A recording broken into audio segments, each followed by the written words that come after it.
বউ শিখা ওরফে শিখা খান, সে হচ্ছে গিয়া সাকিবের কেটে দিছে, এই হলো তার প্রমাণ। আর ছেলেরা তোমরা পরকীয়া যারা করো তারা লোহার জিনিসপত্র ব্যবহার করো, মেয়েদেরকে ভালোবাসো, তাহলে কোনোদিনও একটা মেয়ে এরকমের কাজ করবে না। মেয়ে বাধ্য হয়েছে কাজটা করার জন্য, ঠিক আছে? তো সাকিবের অবস্থা খুবই খারাপ, সে এখন আইসিইউতে ভর্তি আছে, 8 ঘন্টা পর বোঝা যাবে। আর যেই মেয়েরা হচ্ছে গিয়া পরকীয়ার সাথে লিপ্ত হও, সেই মেয়েদেরকে বলবো ওই ছেলেরা হচ্ছে গিয়া তোমরা ভাই লোহার জিনিস ব্যবহার করো, কারণ মেয়েরা কিন্তু ডিজিটাল যুগে চলে আসছে, আগের দিন নাই, চোখে দেখা দেখি ওই প্রেম নাই, ভালোবাসা নাই, এখন সব হচ্ছে বাস্তব।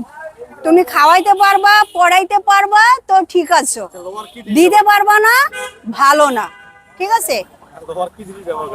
না, লোহার কাপড় চোপড় বানায় পরবে, কারণ তোমরা পরকীয়াও করবা, আবার তোমরা ভালো কাপড় পরেও থাকবা, সেটা কি হয়?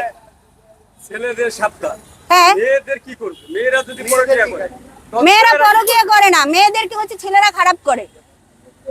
আর মেয়ে তোমাদেরকেও বলি একটা কথা, তোমরা কারো সংসার ভাঙো না, কারণ সংসার ভাঙলে আজকে শিখার যে অবস্থা হয়েছে, শিখা দেখো কি কি করছে, তার মেয়ের জীবন নষ্ট করছে, তার জীবন নষ্ট করছে, এই সাকিবের জীবন নষ্ট। আমি একজন সিনেমার মানুষ, সাকিব সিনেমার কেউ না, শিখা সিনেমার কেউ না, কিসের জন্য আসবো?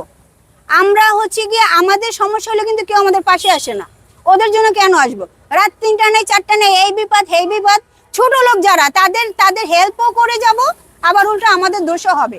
কথাটা এই কারণে বলছি, তারা সব সময় আমার থেকে হেল্প চাইতো বিদায়, কিন্তু আমি তাদেরকে গিয়ে হেল্প করলাম, তখন জানলাম যে আসলে সাকিব বলতে আছে শিখার ব্যবসা হচ্ছে ও চুরি করে, এই কারণে ওদের সাথে থাকতে পারবে না।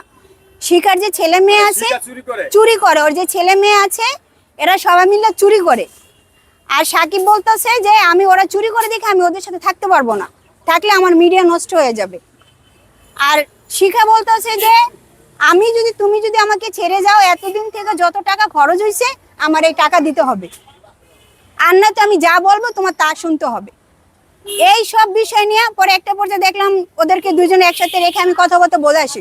পরশুদিন আমার সাথে যে কথাটা হয়েছে, শিখে আমাকে ফোন দিয়ে বললো ইমরান আসছে, তো এখানেও কিছু মেয়ের সাথে কথা বলতেছে, আরেকটা মেয়ের সাথে ওই যে বিয়ে হয়েছিল কিনা ওই মেয়ের সাথে কথা বলছে, এই কারণে আপু গ্যাঞ্জাম হইতেছে।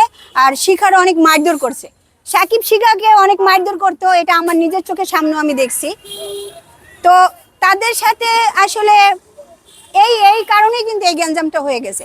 আজকে সকালে আমার ফোন আসে, আজকে সকালে আমার কাছে ফোন দিছে ওর সাকিবের মা আর সাকিবের ভাই, ঘুমের থেকে উঠে দেখি আমার 100 বার ফোন দিছে। পরে আমি বললাম যে ভাইয়া কি হয়েছে, তো বললো এমন আমার ভাইয়ের পুরুষাঙ্গ কেটে দিছে। কাটছে শিখা, তারা তো জামাই বউ দুইজন একসাথে থাকে বাসায়, আর শিখার ছেলে মেয়ে যে আছে তারা নাকি আসছে বাড়িতে, ওই কথাটা আর কি আমাকে বললো। এখন এখানে আমি পরে আসলাম, ঘটনাস্থলে আসলাম, খুব কান্নাকাটি করছে, যতটুকু পারছি তাদেরকে সহযোগিতা করছি। এসে ওই যে সাকিবকে অপারেশনের জন্য নিয়ে গেছে, ডাক্তার বলছে 8 ঘন্টা সময় লাগবে, হয়তো এটা ঠিক হতেও পারে।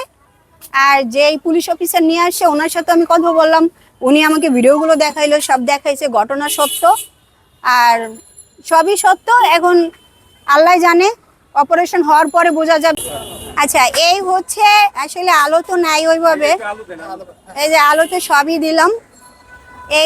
এই হচ্ছে তো সাকিব, মানে এই হচ্ছে তার মানে অঙ্গটা, তারপর হচ্ছে এই যে রক্তগুলো, এই যে তারপরে হচ্ছে